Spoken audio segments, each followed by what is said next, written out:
Why is the sky blue? Chapter 1. The color we breathe.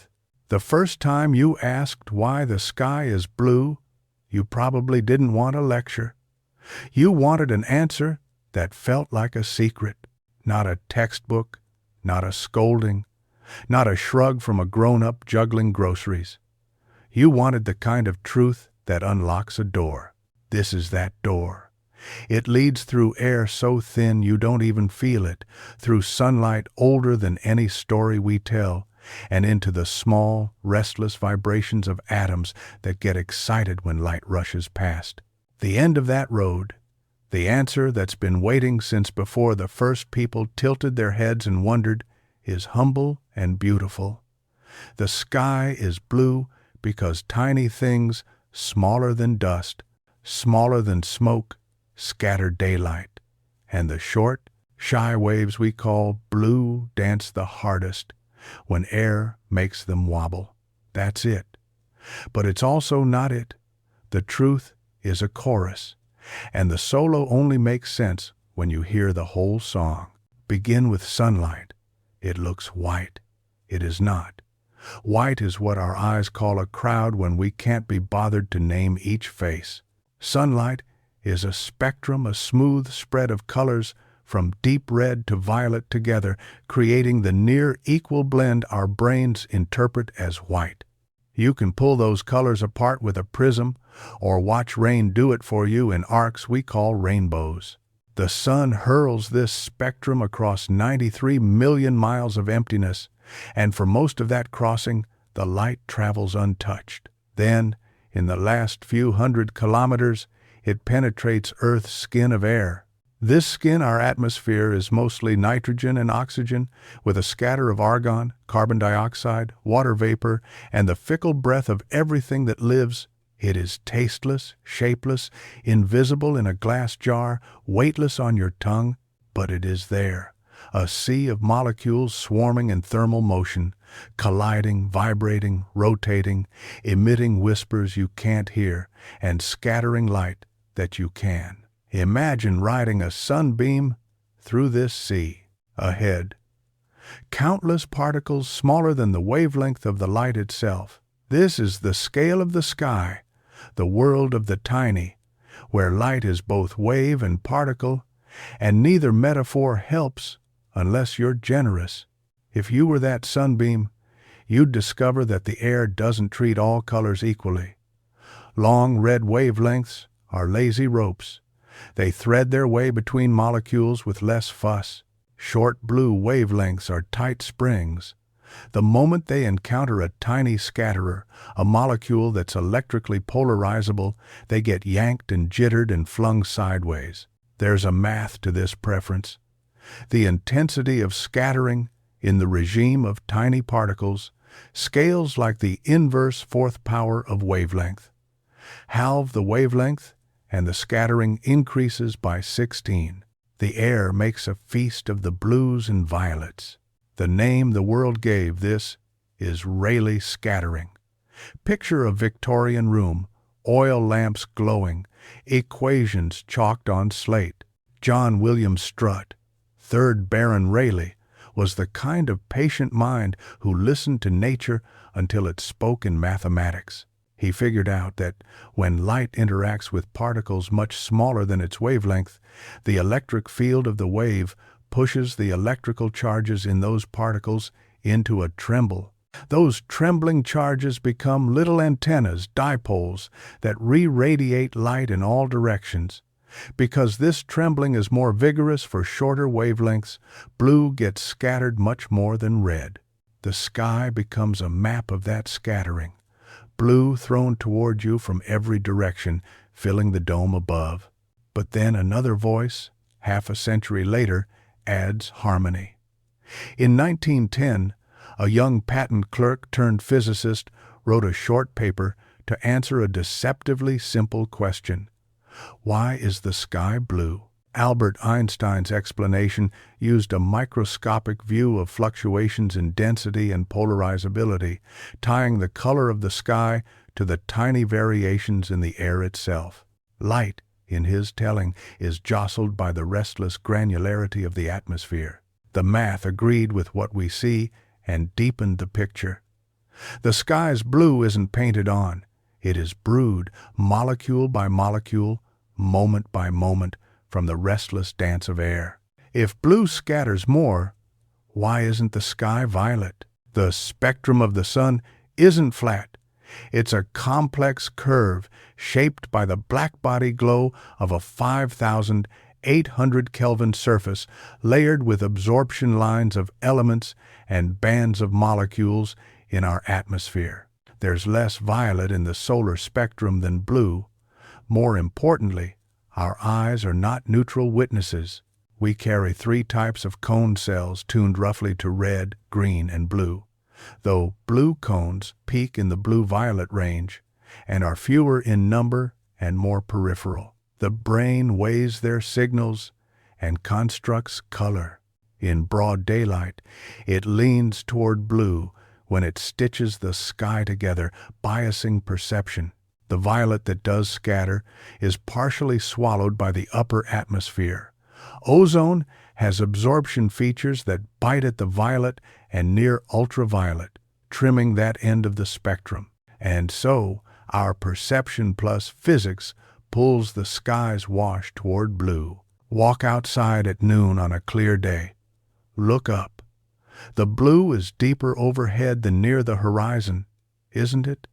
That gradient is more than a romantic flourish. It's geometry. The light you see straight above has traveled through less air.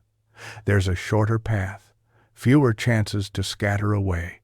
The red and the blue that remains has been stirred into your gaze with fewer contaminants. Along the horizon, your line of sight cuts through a much longer slice of atmosphere, a thick cord rather than a thin line.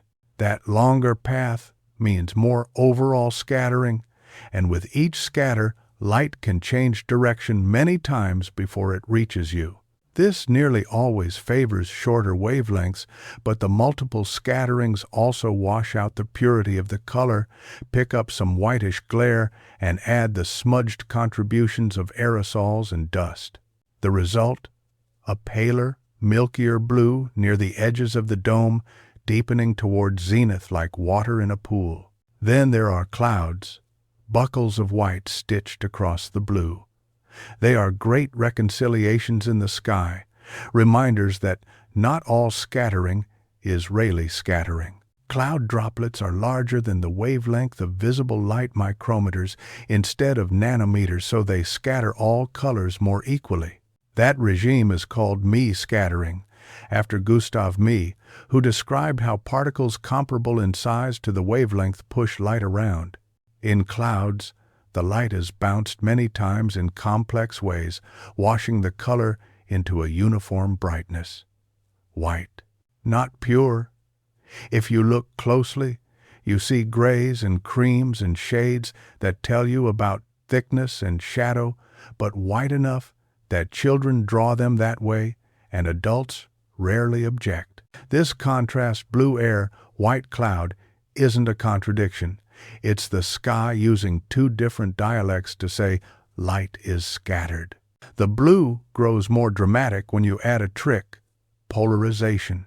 Take a polarizing filter, like those in certain sunglasses or camera lenses, and rotate it under a blue sky. Watch the dome darken and brighten as if you found a dimmer switch hidden in the air.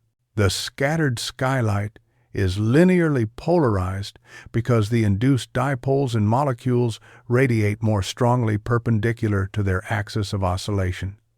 At 90 degrees from the sun, the polarization is strongest. Photographers use this to deepen blue, to strip glare from leaves and water, to make a plain day look like a promise. Bees, ancient navigators with wings, use the pattern of polarization as a compass, reading the hidden map across the sky to find the sun even when it hides behind cloud. Dust and smoke and the exhalations of cities write footnotes into the sky's language. Add aerosols particles larger than molecules, but still tiny enough to float, and you increase Mie scattering in the lower atmosphere. This doesn't favor blue as strongly. It echoes all wavelengths and bleaches the color toward white, sometimes tinged with yellow or brown in pollution-heavy air. The blue fades, becoming chalky, washed, and tired. On the clearest days after a cold front scrubs the air, the sky looks like it has been repainted, a richer, inkier blue, because there are fewer large particles to dilute the Rayleigh chorus. The sky is a diary of what we put into it. Now, tip the earth and hold the day at the edge of its breath, the hour when the sun leans low and the light travels a long path through air. Sunset is not just a clock, it's a change in geometry. The sun's beams slice the atmosphere at a shallow angle and pass through a far thicker swath of air before reaching you. The Rayleigh effect works over time. Blues and greens scatter out of the direct path, leaving the transmitted sunlight reddened. The sky opposite the sun glows in the scattered blues, while the sun's face and the clouds it grazes are painted in reds, oranges, and pinks born from subtraction. The disk of the sun itself swells slightly near the horizon, a lensing trick of refraction and a mirage's sleight of hand, and the palette spreads, more saturated on days when the air is clean, more brassy on days heavy with haze. The same physics that gives you the blue gives you the gold. There is a temptation to think that the sky's color lives out there, an intrinsic property detached from you. But you are part of the instrument. Color is not paint laid over the world. It is a perception your brain constructs from the signals your eyes send, shaped by context, contrast, adaptation, and expectation. Spend 10 minutes indoors under warm, incandescent light and step into the clear noon. Your pupils clamp, your cones recalibrate, and the blue feels almost shocking. Hike at altitude, and the blue is deeper, not because the molecules changed, if anything, there are fewer, but because you look through a thinner column of air here to the edge of black space, and the contrast amplifies the color's intensity.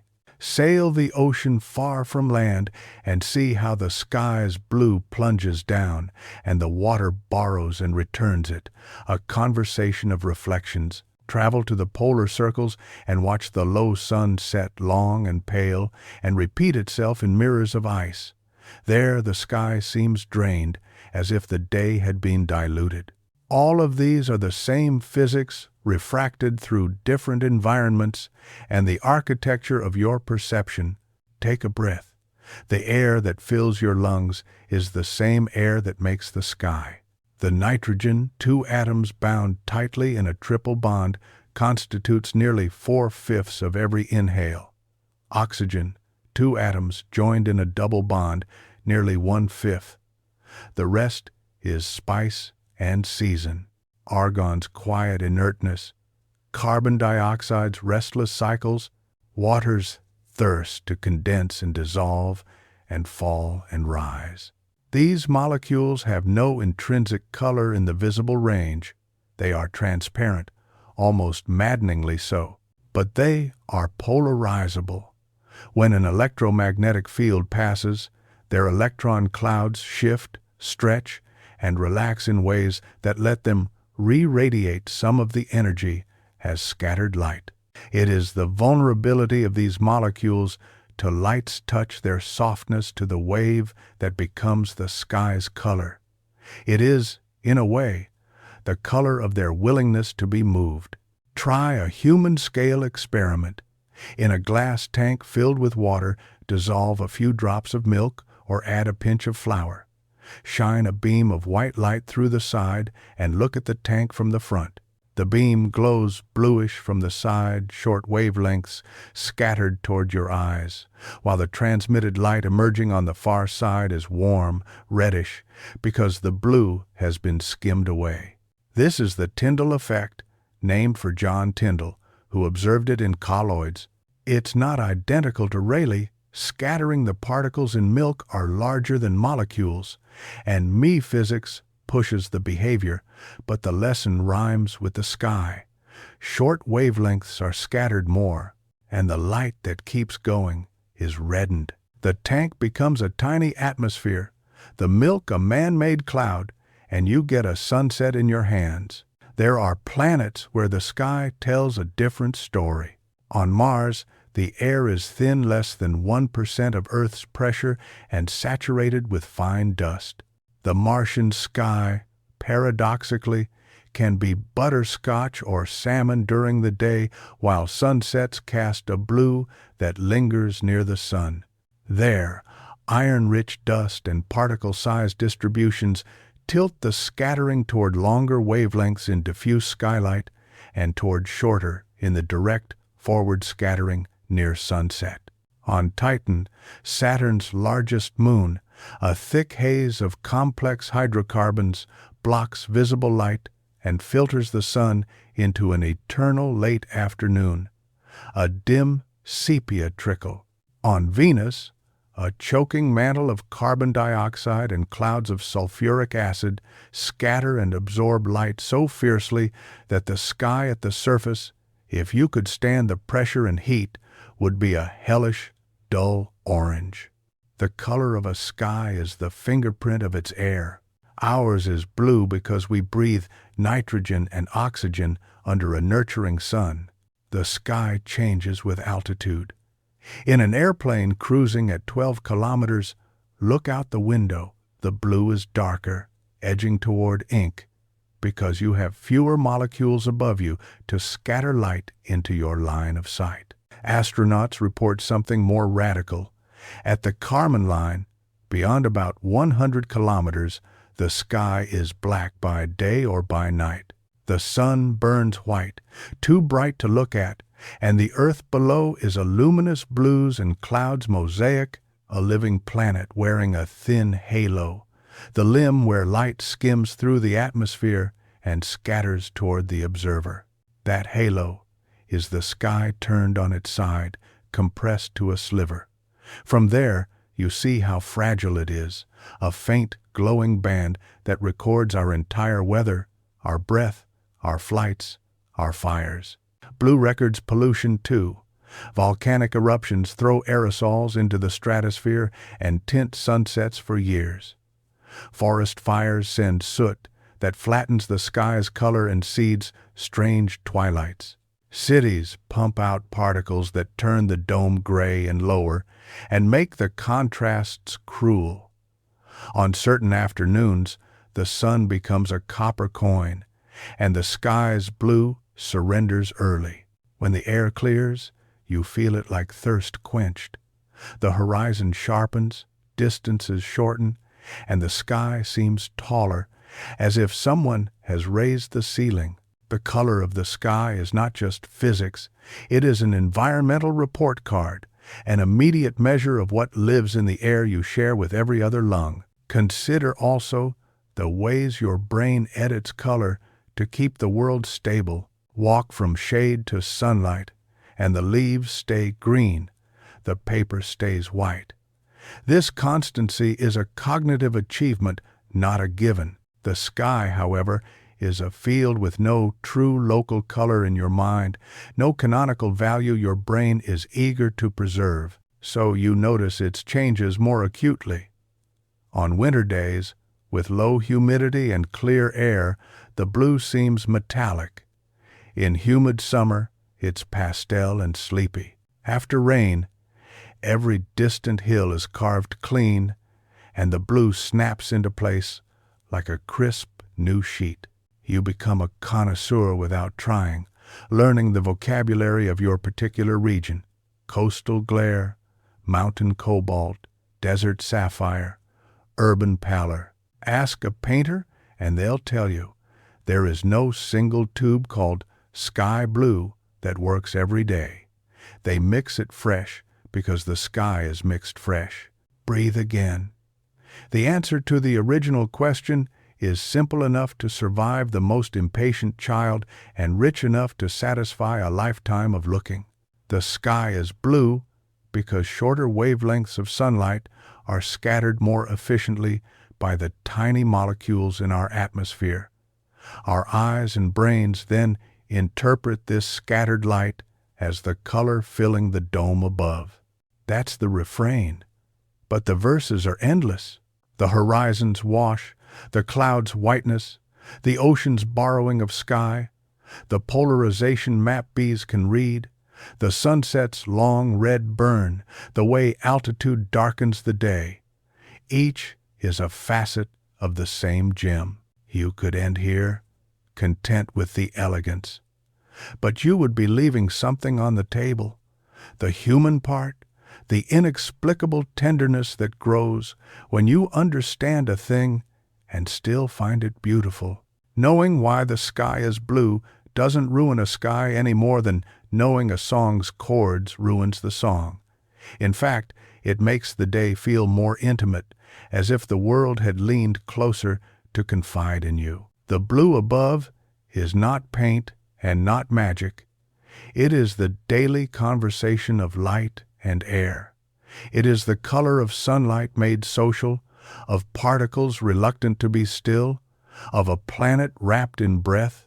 Tomorrow, when the day lifts again and the city yawns awake and you happen to glance upward in the seconds between obligations, remember that you are looking at the visible signature of tiny motions in a gas, scaled up to the size of your life. The sky is blue because the universe is consistent and because you are here to see it. And perhaps that, more than the equation or the spectrum, is the truest answer. The sky is blue because physics makes it so, and because we are built to notice. We learned the names and the math and the exceptions and the tricks, but we began with wonder.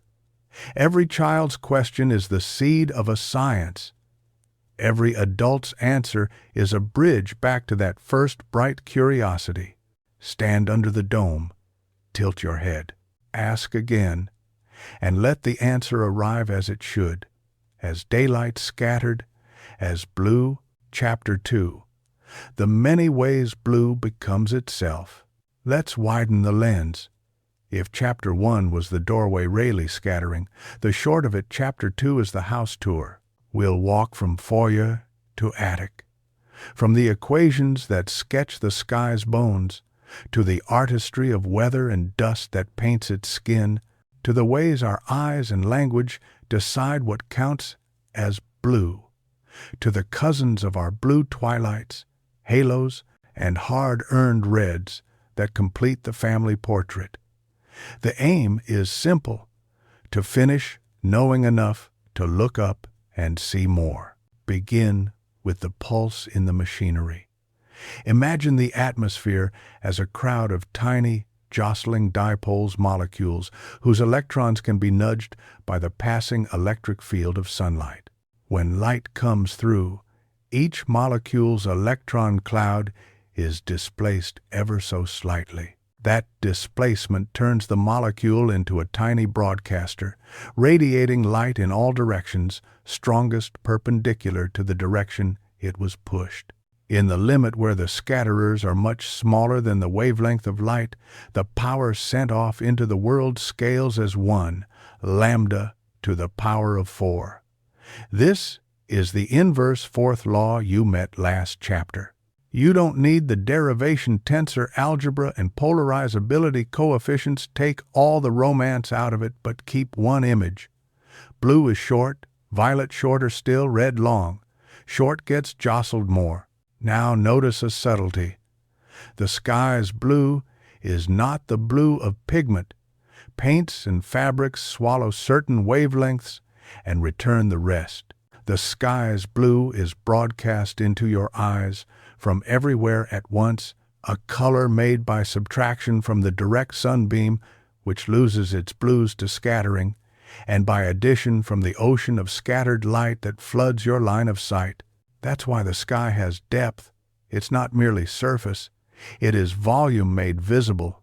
Stand at noon on a clear day and point your hand, one toward the sun, one 90 degrees to the side, one directly opposite the sun. The patch 90 degrees away will be the darkest, richest blue because the polarization of Rayleigh scattered light is strongest at right angles to the incoming beam, and a polarized sky carries less glare. Photographers learn this first with their mistakes, over-polarize the sky, and it bands, one section a sumptuous indigo, another strangely pale. Bees learned the lesson 100 million years before cameras. Beneath cloud, they can still read the celestial compass by the hidden polarization pattern, telling them where the sun must be. A simple rule of thumb. The sky is an instrument. The sun is the musician. Polarization is the rhythm you can't hear but can see if you squint through the right filter. Blue is a jealous color. It arrives fully itself only under certain conditions. Humidity softens it. Tiny water droplets and aerosols, sea salt, pollen, soot tip the scattering toward Me's more democratic style, where all visible wavelengths get tossed around with less prejudice. That lifts the sky toward white. After a strong cold front, you will feel a difference in your chest when you breathe, and see a difference overhead when you look. Fewer aerosols, cleaner Rayleigh dominance, deeper blue.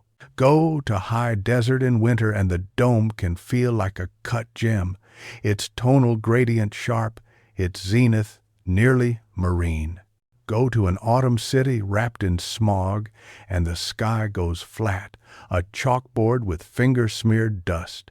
The same physics, different cast of characters. Altitude is the sky's personal trainer. Climb. As the column of air above you thins, fewer molecules are available to scatter light into your line of sight from overhead.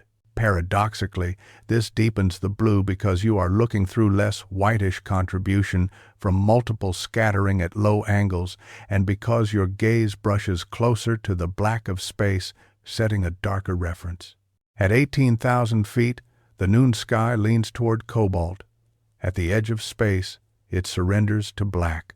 Astronauts speak of the thin blue line around Earth at sunrise, a narrow, glowing onion skin of atmosphere sliced by the sun.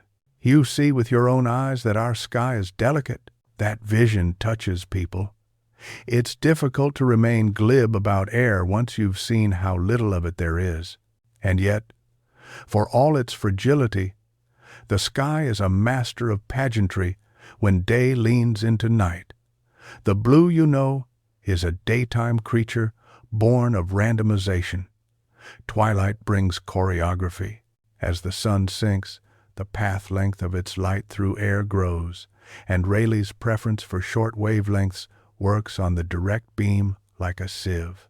Blue and green are scattered away from the sun's line, poured into the dome. What remains in the beam that reaches your face is long red, orange, a warm inheritance. Clouds catch this edited beam and turn it into theater. Bottoms of cumulus glowing like coals, serried cirrus sharpening to salmon blades, whole storms licked by copper. Look opposite the sun and you'll see the belt of Venus, a rosy band above the horizon, Earth's own shadow, a slate bow beneath it. It is a quiet glory made by geometry and scattering, free nightly if you have a clear west and a little patience. When aerosols change, sunsets change character. After great volcanoes, Krakatoa, Pinatubo, fine droplets in the stratosphere, linger for months to years, elevating and extending twilight, turning the entire sky into diluted watercolor long after the sun is down. Painters documented this before scientists measured it. J.M.W. Turner's late canvases, some argue, are love letters to aerosol optics. In modern summers, megafires write their own signatures. A copper sun at noon, the blue blanched, then evenings where the sun is a red lozenge you can stare at without flinching. It is beautiful because light can hardly help being beautiful. It is terrible if you know what it means. Turn to subtler displays. Halos and arcs. These are not about molecules but crystals, ice plates, columns in cirrus high above. Light enters a hexagonal prism of ice, refracts, and exits bent by a fixed angle, creating rings and arcs centered on the sun or moon. The common 22-degree halo is a pale circle, brighter parhelia. Sundogs sit like mock suns left and right, sometimes with white tails. The sky seems suddenly architectural. These are not blue's creations, but they drape themselves on blue the way jewelry drapes a dress. They remind you that the atmosphere is a layered system, and different layers speak different dialects of optics. Then there is a cousin that complicates the story: the ocean. Many swear that the sea is blue because it mirrors the sky. That's backwards enough to survive as folk wisdom because it is half true. Water does reflect the dome's color in glints and angles near you, but the deep ocean is blue for its own reasons. Liquid water very weakly absorbs in the red end of the visible spectrum. Over long enough paths, the red is eaten away more than blue, leaving the light that returns to you skewed cooler. Swim in a white-walled pool and dive beneath a white ceiling on a clear noon, there is no sky to reflect, and the blue remains. The ocean and sky, then, form a feedback duet. The sky lends the sea its hue and reflections. The sea, by absorbing reds, returns a blue that amplifies the feel of the day. People standing on a shore look out and feel that the world concurs. If you want to test the sky's recipe with your own hands, build a miniature atmosphere, fill a clear aquarium with water, and stir in a drop or two of milk or a pinch of soap so the water holds a colloid of tiny droplets. Darken the room, shine a flashlight through one side and watch from orthogonal angles. From the side, the beam floats bluish in the medium-short wavelengths scattered toward your eye. At the far end, the transmitted beam emerges warmer, missing some blue.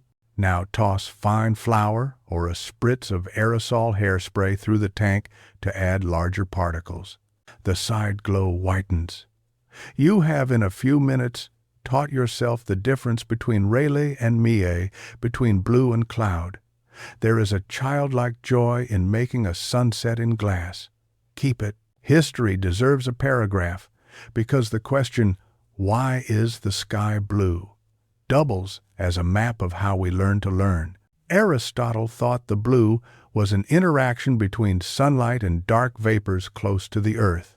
He was wrong, but he was asking the right sort of question. Leonardo da Vinci noticed that distant mountains look bluer, aerial perspective, and intuited that the air itself lends color. Newton split light and named its colors, giving us spectrum, and once you know white is a mixture, the road opens. John Tyndall demonstrated the blue in milky water, good showmanship and good observation, though he misattributed some details. Lord Rayleigh built the mathematics that survive in textbooks. Einstein stitched the microscopic fluctuations into a satisfying whole. Painters and poets carried the data too. They watched and named and noticed patterns before instruments did. The moral is generous. Science is not only the domain of labs, it's the habit of precise attention anyone can practice by looking up, taking notes, and asking better questions tomorrow than you asked today. Language, in turn, edits vision. Some cultures name blues with a single broad term. Others split what English calls blue into multiple everyday words. Russian distinguishes between light blue, goluboy, and dark blue, sinyi, as elementary colors. Speakers of Greek tested in labs identify shades near the boundary faster when the categories fit their language's cuts. None of this changes physics. All of it changes ease of noticing. Painters know how to carve the dome with words: cyan for the horizon wash, ultramarine for the zenith, cerulean when the heat goes hazy. The more shades you can name, the more shades you can see, and the more the day gives back. Night does not end the story. When the sun sets and Rayleigh relinquishes the field, the atmosphere still glows faintly airglow because oxygen atoms recombine, sodium layers sing, and molecules shed stored energy. This light is a whisper, drowned by city lamps, visible in deserts as a soft band. Higher still, auroras write green and crimson curtains by the hand of solar storms. Those are not scattering at all, but emissions from excited atoms and molecules. They teach humility. The sky's palette is broader than the chapter we've devoted to midday, but the daytime blue is the baseline, the canvas on which other phenomena are painted or from which they depart. There are even days when the sky resists blue. Before a storm on certain coasts, the dome can go nearly white, a blank prologue. In dust storms, it becomes beige.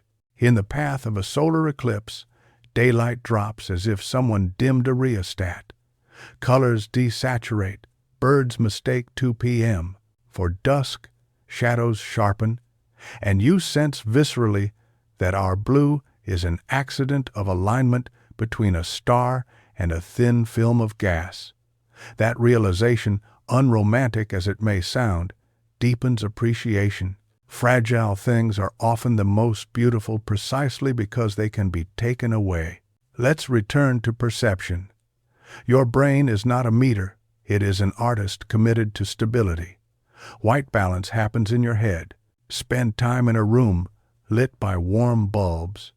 Your mind tells you the paper is still white. Step outside into cold noon, and for a moment the sky's blue is too blue. Then the brain recalibrates, trimming the excess. This is why, if you want to make the sky feel astonishing again, you can play small games with yourself. Peek quickly from a shady porch into a bright yard so your adaptation lags. Look through a polarizer and rotate it. Climb a hill and stop before your breathing slows and take the first glance as your baseline. You are not being tricked. You are being reminded of the workings behind the curtain. If a single equation can serve as a souvenir, let it be this casually spoken one. Scattered intensity is proportional to 1 plus cos squared theta, lambda to the power of 4. The 1 plus cos squared theta tells you the blue you see is not equal. In all directions, forward and backward scattering are stronger than sideways. The 1, lambda to the power of 4, tells you why blue dominates. You won't need to recite it, but keeping its shape in mind lets you predict little things. Why, for instance, the blue near the sun is washed out, forward scattering with lots of glare, while the region 90 degrees away is richer, strong polarization, and less glare. Prediction is the sweet spot between poetry and proof. It changes how you look. Consider, too, the horizon's pallor. When you look toward the horizon, your line of sight passes through a longer air path and, near the ground, through a layer thick with aerosols and humidity, multiple scattering takes over. Blue light that was scattered once is scattered again and again before it reaches you, mixing in extra white and washing out saturation. That's why a clear mountain day in dry air can make distant ridges stack as distinct blue layers, each ridge slightly paler with distance. You are counting air with your eyes. Painters have long used this aerial perspective to fake depth on flat canvas. Once you see it consciously, you'll never unsee it in landscapes or the world beyond the windshield. What does all this give you beyond the pleasure of understanding? The practical gifts are small but real. If you're a sailor or a hiker, you can wring more weather from the dome. High, 22-degree halos whisper of upper air ice and often precede frontal clouds. The clarity of the zenith after a front hints at dry air and fair days. A milky blue warns of humidity that will boil into afternoon storms. If you're a photographer, you can time the hour. The golden hour hugs sunrise and sunset when the direct beam is reddened and shadows long. The blue hour brackets night with a dome dominated by scattered blue and a faintly glowing horizon, a gift for city skylines. If you're a parent, you can answer a child's question with an experiment at the kitchen table and hand them the thrill of seeing a principle with their own eyes. These are not small things. And then there's the gift you can't invoice, a tilt of the heart. Once you know that the sky's color is a conversation between light and air, you begin to notice the etiquette. You catch yourself checking the polarization band without sunglasses, noting whether the day will take a filter well. You walk in the late afternoon and see the belt of Venus every clear evening that you'd previously ignored your entire life. You climb an escalator and glimpse through a mall's atrium a sky more azure than usual and think, a cold front, and feel both grounded and gently expanded. Knowledge doesn't make the world smaller. It marks more doors you can walk through. We promised an ending in 2 chapters, and endings, like sunsets, do their best work when they leave room for the next day. So, here is a compressed recap that you can measure against the dome any day you like. The sky is blue because sunlight's short wavelengths, blue and violet, are scattered more efficiently by the atmosphere's small molecules than longer red wavelengths. Of the scattered light that reaches your eye from all directions, your visual system is more sensitive to blue than violet, and ozone trims some short-end light, so the perceived wash is blue. Near the horizon, the longer path and extra aerosols raise the white component and pale the blue. Overhead, the path is short and the blue deepens. Clouds are white because droplets are bigger and scatter all wavelengths more evenly. Scattering. Polarization peaks 90 degrees from the sun, a hidden texture used by bees and photographers. Sunsets redden the direct beam by sifting out blues along long slant paths. The sky opposite the sun glows blue and then rose above Earth's shadow. Volcanic aerosols and fires modulate the show. Ice crystals draw halos. Water makes its own blue by nibbling red. Altitude darkens the day. Language shapes noticing. Eyes adapt, but you can still surprise them. All of that together is the sky you live under. This answer is neither a spell nor a shrug. It's the kind of truth that becomes more beautiful the more you check it against your own experience. Step outside tomorrow with nothing special planned. Tilt your head. See if the zenith is richer than the horizon. Turn your body so your shoulder points toward the sun and glance at the sky 90 degrees away. It will likely be the bluest place you can find. If thin, high cloud crowns the sun with a ring, remember ice and angles. If smoke has paled the day to parchment, remember particles and path length and hold 2 thoughts at once. That the optics is lovely and that the cause can be grievous. If evening gifts you a belt of Venus, name it to yourself, not as a show-off, but as a way of keeping it. Names are handles. Handles let you pick things up. Picked up, things become yours. Every generation inherits the same question in smaller hands. Why is the sky blue? They ask it not because the color is confusing, but because the world is large and they want a way in. We can hand them equations and prisms and milk and water and a cheap polarizer to turn and a promise. That knowing will not put the sky out. It will invite it in. The blue above is not a static backdrop. It is the ongoing result of a universe where light carries energy, where matter has structure, where our planet wears air, where our eyes evolve to read and enjoy it. We live inside that result. We breathe it. We watch its weather.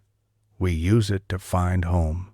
And when a day comes with no blue at all, When storm closes down the dome or night draws clean, there is no cause for loss.